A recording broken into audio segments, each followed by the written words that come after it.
The Penny Architect, an entrepreneur thriving through all odds. Written by Daniel Eramicele. The Empty Warehouse. Maya Chen stood in the cavernous shell of a former textile mill on the outskirts of Providence, Rhode Island, her breath visible in the October chill. The real estate agent had already left, muttering about unrealistic expectations and wasting his Sunday. She didn't mind. The agent saw a money pit, 50,000 square feet of broken windows, pigeon droppings, and machinery that hadn't turned since 1989. Maya saw a cathedral of possibility. At 34, she had exactly $47,000 in her business account. Not enough for a security deposit on a proper manufacturing facility. Not enough for new equipment. Barely enough for 6 months of her own rent. But Maya hadn't built her first company, a modest line of sustainable cleaning products, by thinking in terms of enough. She thought in terms of what could be done with what was already there. She walked to the center of the concrete floor and pulled out her phone, opening the Notes app she'd been filling for 3 weeks. The list was titled, "What This Building Already Has." Steel beams rated for 10 tons. 3-phase electrical still connected. City water main accessible. Loading dock with functional doors. Office wing with intact roof. Free heat sink, thermal mass of concrete walls. The previous owner, a man named Harold Vance who'd inherited the property from his uncle, wanted $200,000. Maya had offered $85,000 cash, close in 30 days. He'd laughed. Then she'd shown him her research. The property had been on the market for 4 years. The taxes were $18,000 annually and rising. The city had flagged it for code violations twice. Harold wasn't selling an asset. He was hemorrhaging money into a concrete tomb. They'd settled on $110,000. Maya would put down $40,000 and carry a 5-year note for the rest at 4% interest, terms she'd negotiated by showing Harold exactly how much he'd spent on maintenance, taxes, and opportunity cost since listing the property. She'd done the math on a napkin in his kitchen while his coffee grew cold. Now, walking through the debris, Maya made another list. Not what she needed to buy. What she needed to find. The art of salvage. Maya's manufacturing philosophy had a name, though she never used it in pitch decks: architectural frugality.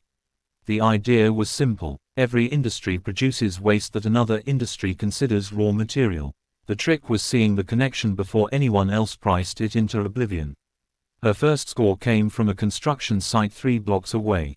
A developer was gutting a 1920s department store, throwing away terrazzo flooring, brass fixtures, and, most importantly, 12 massive maple butcher block tables from the old food hall. Maya offered the demolition crew $200 to haul away what they were already paying to dump. The foreman, a practical man named Diego, took the cash and helped her load them himself. Those tables became her production surfaces. The terrazzo, polished and sealed, became her showroom floor. The brass fixtures went to a metalworker in exchange for fabricating her product display stands. She found her mixing kettles at a closed dairy processing plant in Vermont, stainless steel vessels that had held yogurt, perfect for her plant-based cleaning concentrates. Cost, $800 for 6, plus the diesel to drive them down in a borrowed truck. New equivalent, $14,000. Her labeling machine came from a bankruptcy auction.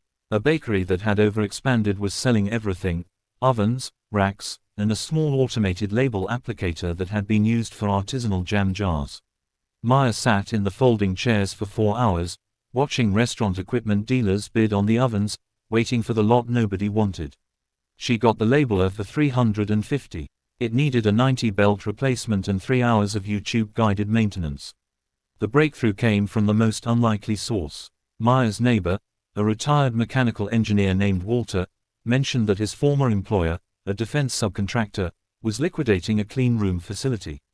They need it gone by Friday, Walter said over his hedge, clipping roses with surgical precision. Something about the lease ending. The going to scrap it all. Maya was in her car before Walter finished his sentence. The clean room panels, modular, insulated, with integrated lighting and HVAC, were exactly what she needed for her product testing laboratory.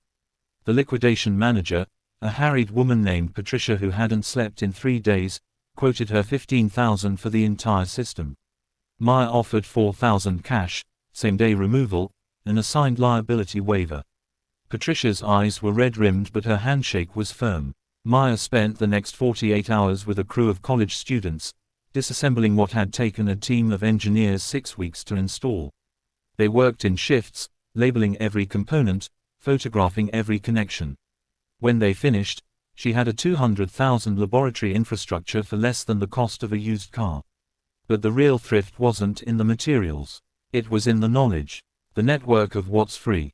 Maya's second company, this one, the manufacturing facility she was building in the old textile mill, depended on something harder to acquire than equipment, expertise.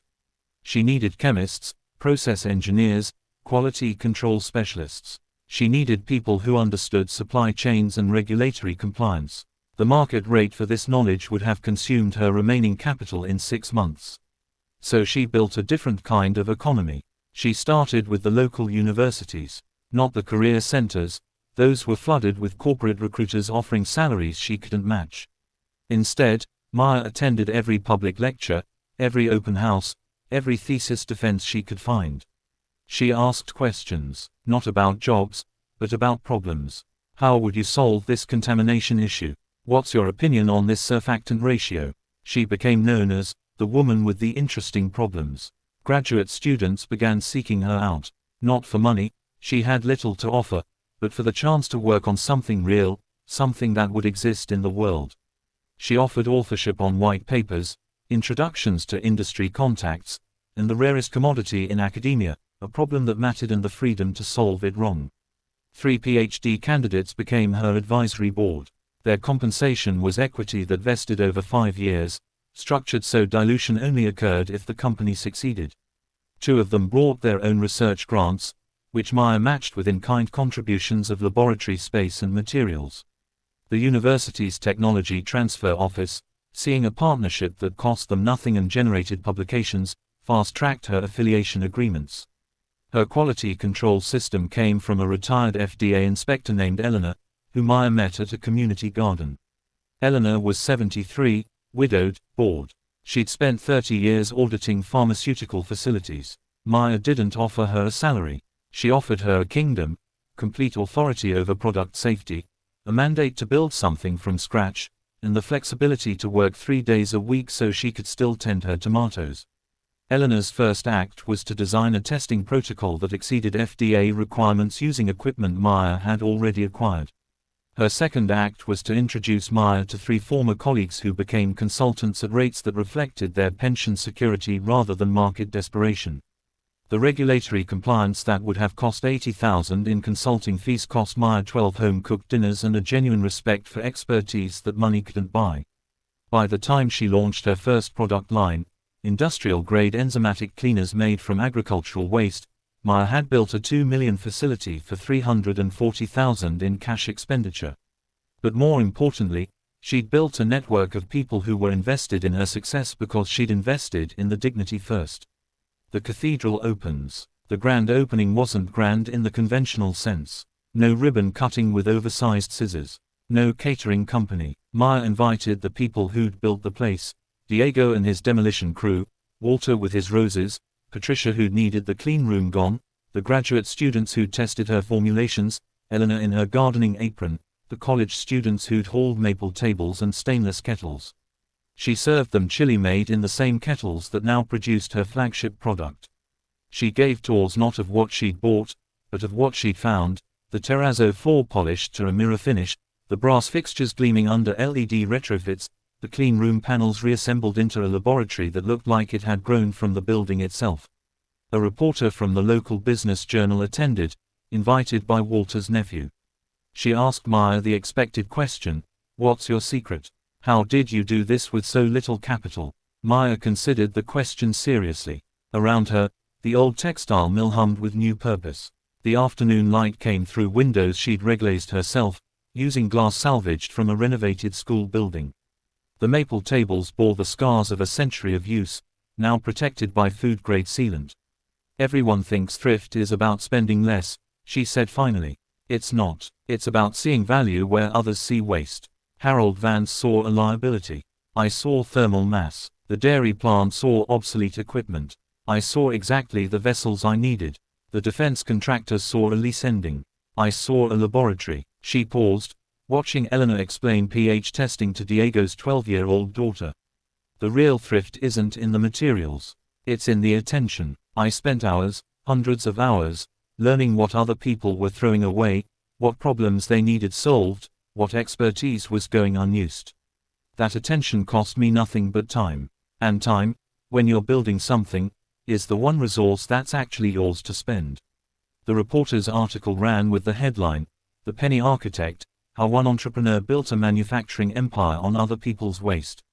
It went viral in sustainability circles. Within 6 months, Maya had inbound inquiries from companies wanting to replicate her model, from municipalities seeking to repurpose abandoned industrial sites, from investors who finally understood that her thrift wasn't cheapness, it was a fundamentally different way of seeing economic possibility. Maya took some of those meetings. She declined most of the investment offers, taking only enough capital to scale without losing control.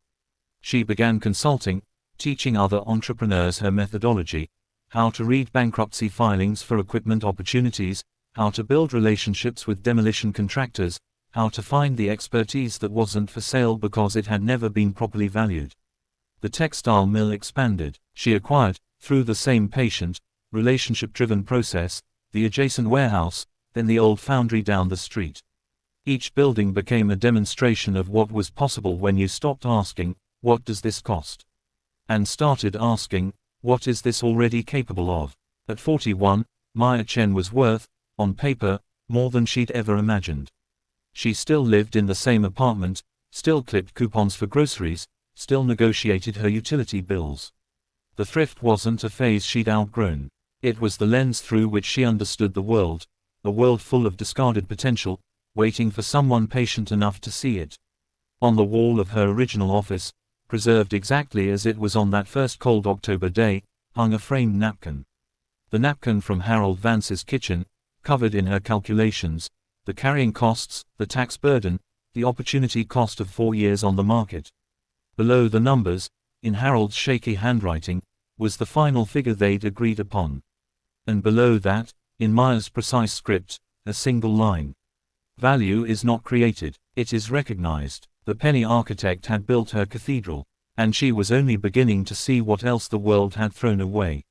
Thank you for listening, and we appreciate your time with us, and we look forward to seeing you again. Until then, stay blessed and listen to our other materials as well.